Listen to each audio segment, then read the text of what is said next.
Assalamualaikum warahmatullahi wabarakatuh. Waalaikumsalam warahmatullahi wabarakatuh.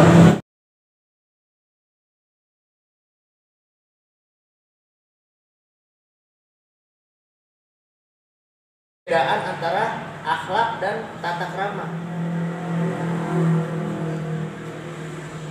Yang pertama, akhlak itu adalah produknya Allah. Tata krama produk buatan manusia.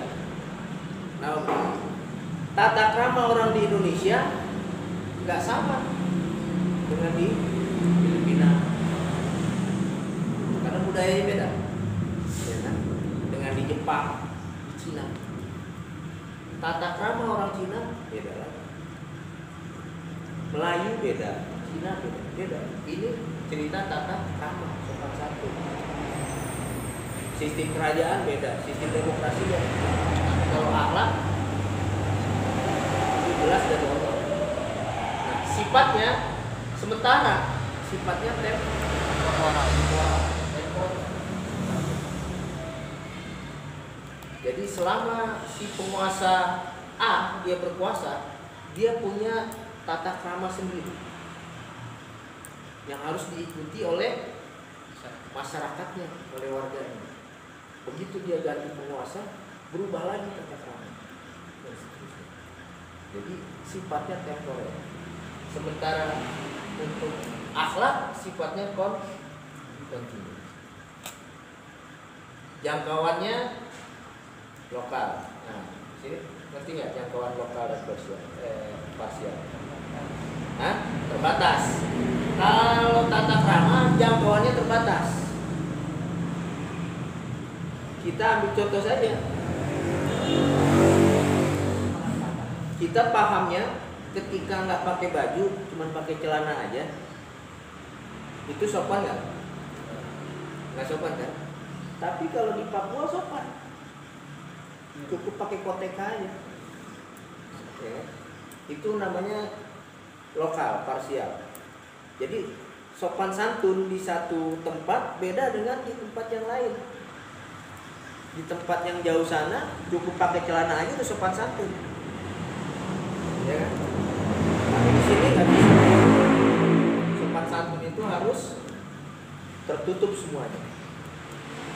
Ini yang disebut dengan lokal atau parsial, jangkauannya, jangkauan etika, moral, sopan santun dan tata krama. Sementara akhlak ini jangkauannya universal. Yang dimaksud universal itu menyeluruh, ya, alam semesta, sedunia. Inilah akhlak. Jadi akhlak orang Islam di Indonesia, akhlaknya orang Islam di Jepang, di Arab, di mana-mana sama.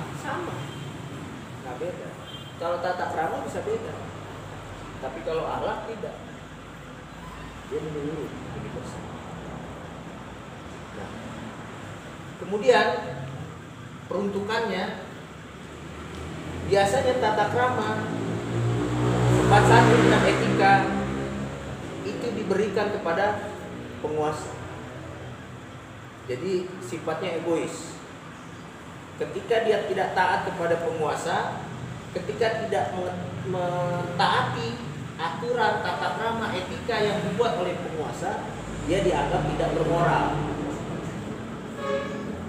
Ya, walaupun dia mengecampingkan Allah, dia tidak taat kepada agamanya, dia tidak mau menyembah Tuhan, menyembah Allahnya, tapi selama dia taat kepada penguasanya, apa yang dibuat oleh penguasa tadi, tata krama, ini dia dianggap punya tata krama, sopan santun. Sementara akhlak itu peruntukannya jelas, ketaatan kita kepada Allah dan bagi rahmatan lil alamin. Bagian manusia ini kan rahmatan lil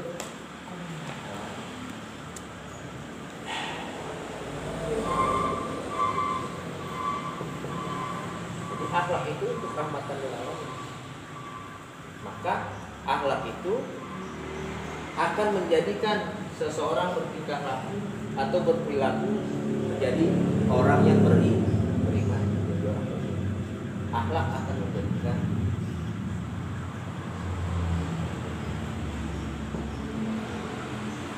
tata krama, sopan santun tidak akan menjadikan bodoh.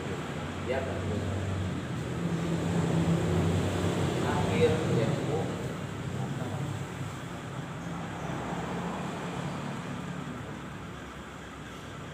Paham ya? Begitu. Dengan akhlak dan lain sebagainya. Baik, sekolah dulu, zaman saya sekolah ada pelajaran namanya PPKN ya. Pelajaran PP, PP lain lagi tuh. Pendidikan moral Pancasila. Sekarang ada lagi PP ya, PPKN. Ada juga kalau di madrasah itu ada pelajaran akidah akhlak. Jadi kalau kita sudah bicara akhlak, kita tidak bisa lepas dari Al-Quran dan Sunnah. Itu akhlak. Tapi kalau bicara moral, ya semua bisa dipahami. Budaya yang tidak datangnya dari Allah dan Rasulnya bisa jadi tata krama, bisa jadi moral dan seterusnya. Nah, baik, untuk selanjutnya untuk menjadikan akhlak kita ini, kita benar-benar memahami akhlak dan kemudian menjalankan akhlak yang benar. Akhlak itu insya Allah benar kalau kita merujuk kepada uswatun hasanah, merujuk kepada Al-Quran dan Sunnah.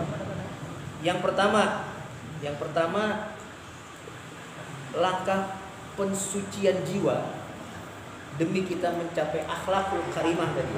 Akhlak yang baik itu adalah akhlakul karimah. Akhlakul karimah itu bisa kita dapat ketika kita mengacu kepada Al-Quran dan Sunnah. Ketika kita taat kepada Allah, Rasul dan ulil amri. Coba kita buka surat An-Nisa ayat 171.